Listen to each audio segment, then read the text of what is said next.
Welcome back to the news at 10. The Nigeria Governors Forum has raised concerns over alleged haphazard remittances to the Federation account by the Nigerian National Petroleum Corporation.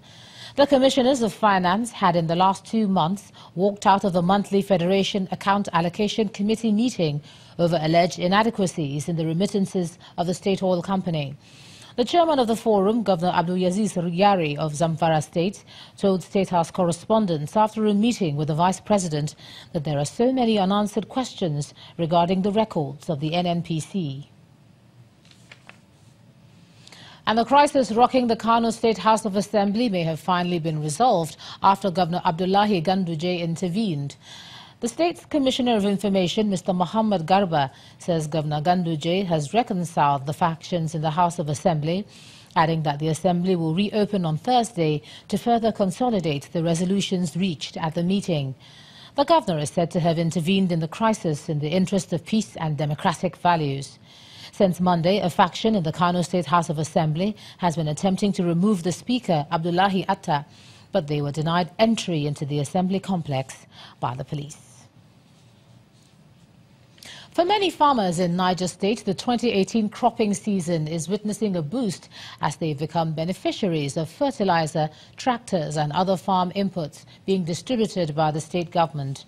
The state governor, Abubakar Bello, says his administration has set up a committee to ensure that the farmers receive their materials.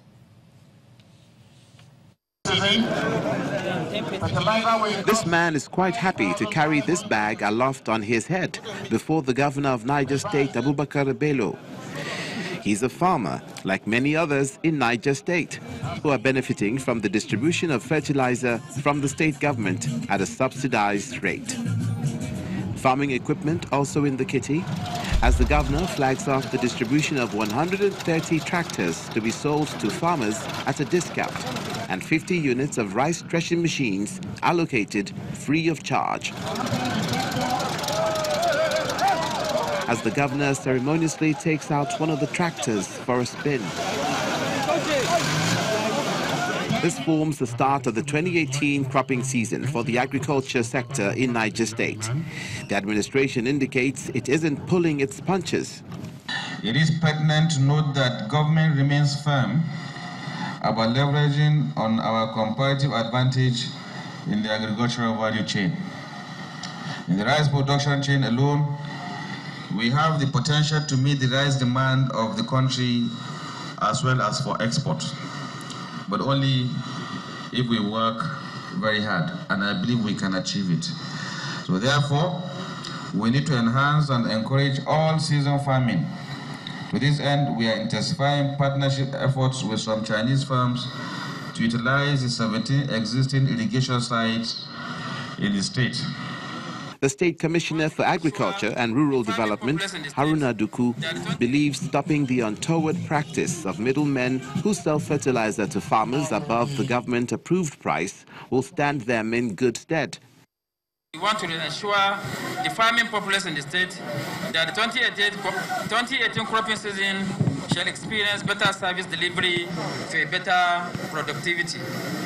Considering that the fertilizers are already in our stores across the state, we will solicit for the cooperation of the chairman of local government councils to sensitize and mobilize farmers in their various domains. A great percentage of Niger State indigents are farmers, who will be encouraged by this gesture from the state government towards crop cultivation, yield and output as the farming season gathers steam in Niger State. Nigeria's investment climate will remain stable in spite of the forthcoming 2019 elections. That prediction is part of the fallout of the 9th Annual Pan-African Investors Conference organized by a global capital market and advocacy group, Renaissance Capital. At the conference, the keynote speaker, Professor Doyin Salami, identified 2 challenges confronting Nigeria's economic growth: the international forces on the oil price and the politics around the elections, which he calls the bigger caveat. With a gathering of regulators, key players and experts in Africa's capital market, the stage is set for the 9th Annual Pan-African Investors Conference. With the forthcoming 2019 elections shaping Nigeria's economic outlook, Professor Doyin Salami makes some projections. Oil prices really should not be a source of worry. The probability of a downside is non-zero, but I think it is very, very insignificant. The bigger caveat is going to be the politics around the elections. It's now time for a panel discussion with regulators across the sub-Saharan region, comparing notes on how the capital market can be strengthened. We believe that it is necessary to incubate those companies, to catch them, so to speak, young, to incubate those companies and ensure that when they're ready to list, in terms of the corporate structure, the corporate governance, their ability to be responsive to investors in terms of disclosures and that kind of thing, that we're there and that we're top of mind to them. Afterwards, the management of Renaissance Capital gets into a press briefing as they present a summary of the medium-term economic outlook for Nigeria. We're seeing the macro story here still good. Obviously, the oil price increases in the last 6 to 12 months have been very good for Nigeria, and so we're actually quite cautiously bullish for the macroeconomic situation in Nigeria until the election in 2019. That a lot of the investors into Nigeria are aware that the share of government to output in Nigeria is rather low. It's something like 16%. So in reality, the government is a key part of the ecosystem, but it's not the entire part of the ecosystem. The score sheet of Nigeria's investment profile looks impressive, with a 2.9% GDP growth, lowering the inflation rate and double-digit interest rate. The coast seems clear for the big investments. But there is a caveat, the global oil price, though there isn't any strong indication of a major shift.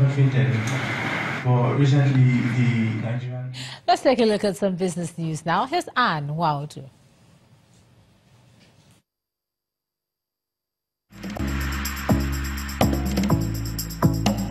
You First. First Bank.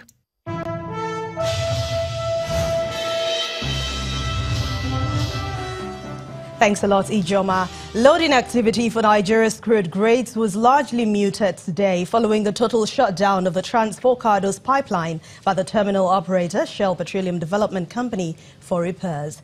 The closure of the pipeline, which is the second largest network in the Niger Delta after the Bonny oil pipeline system, is due to a leakage discovered on the facility. The impact of the shutdown has already affected some of the major oil companies operating in the Niger Delta, including the Nigerian Petroleum Development Company, Seplat Petroleum Development Company, and Shoreline Natural Resources. About 25 cargoes of June loading are still available, with about half held by Total and Shell.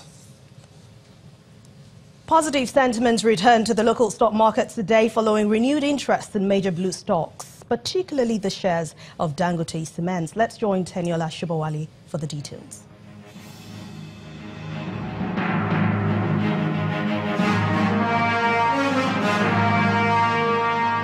Hello and welcome to the Stock Market Report. Nigeria's stock market recovered by nearly 1% at the close of Wednesday's trading after recording negative performance in the last two sessions. The rebound, which added 136 billion naira to the total value of listed equities, is attributed to renewed bargain hunting by investors and price recovery from key bellwethers equities. Total turnover of shares traded for the day is slightly higher compared with Tuesday's session at over 259 million units in 4,000 transactions. QTix is top among 15 gainers. Skybank led 29 other decliners, while the shares of Diamond Bank, Zenith Bank and GT Bank recorded the highest patronage on the activity chart. And that's the Stock Market Report. I'm Teniola Shubawale. Thanks a lot, Teniola. The Standards Organization of Nigeria has reaffirmed First City Monument Bank's conformity to the international best standards with a presentation of ISO 9001 2015 certificate. Now, this award, which is an evidence of customer satisfaction and quality management, was received by the bank's managing director, Adam Nuhu, at the bank's headquarters right here in Lagos. It is yet another enviable milestone for top retail and commercial banking institution, First City Monument Bank, FCMB. This team from the Standards Organization of Nigeria is here to perform an all-important task, the presentation of the highly coveted ISO 9001-2015 certificate to the bank. By the presentation of this certificate today, FCMB Limited is adjudged to have a system that gives customers the assurance of ability to consistently provide products and services that meet their requirements at all times. The managing director is excited at this noteworthy achievement. To our consultants who worked with us, thank you very much. I think it has been a long journey, but I think we're all here to celebrate success. And we thank you very much for all your support. And once again, you're welcome. And to the big moment of the day, the unveiling of a testament to FCMB's vision to be the leading financial services group of African origin. This makes FCMB one of the very few that have been certified in its professional sector in Nigeria. It means a lot to us. I think for us, FCMB, we pride ourselves with quality of service and excellence. I think this is a true test and confirmation of one of the qualities that we have as a bank to promote excellence and quality for our customers. So for us, it's a milestone and a reinforcement and commitment to our stand towards quality for our customers. What we stand for is to delight our customers in all ramifications of it, in terms of quality standards in people, in processes, so that we can give the best service to our customers, even in the industry. It took a team of auditors from SON and that did all the work with them, with their cooperation and providing all the necessary documentations that were required. So it took a while, but at least we are here where we are here today, and we're happy for that. The ISO 9001-2015 is the latest international standard that specifies requirements for a quality management system.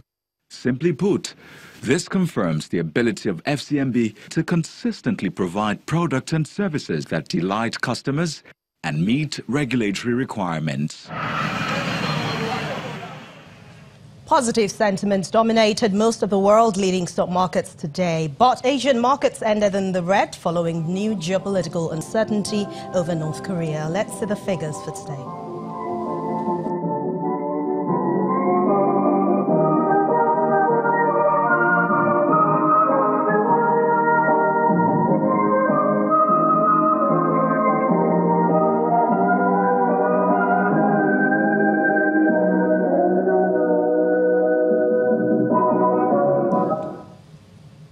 With those figures, we end business news for tonight. Thank you for watching. I'm Anne Nwawado. It's back to you, Joma.